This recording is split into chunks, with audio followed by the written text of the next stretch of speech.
Salam əziz qardaşlar, əziz izləyicilər. Xoş gördük hər birinizi. Əziz qardaşlar, bugün mart ayının 23-ü 2025-ci il. Buyurun baxın, bax belə 30 baş faraş dişi quzular satılır. Bir aya hamısı qoşdan çıxan heyvanlardır əziz qardaşlar. Buyurun bax. Təmiz beyləqan sortu. Kim almaq istəyirsə əlaqə saxlaya bilər. Əlaqə nömrəmiz səhifədə qeyd olunub.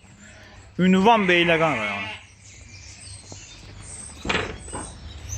Bir aya hamısı qoşdan çıxan heyvanlardır. Faraş dişi quzulardır əziz qardaşlar. Buyurun bax. Ay maşallah.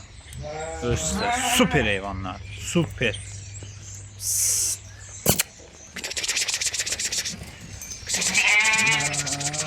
Bunlara baxın.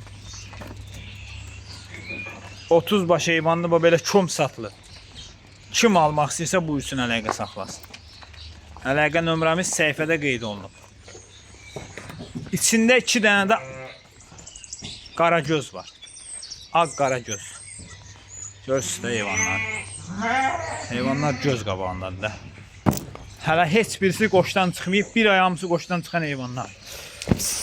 Ay maşallah. Süper heyvanlardır. Yani kim alacaksa Allah xeyrin versin. Heyvana söz yok.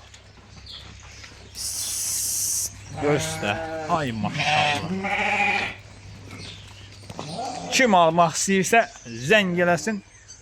Çom satılır. 30 baş heyvan.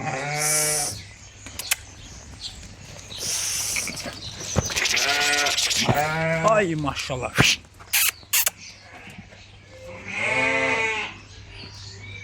Hərəsi bir gül daha. Göstər.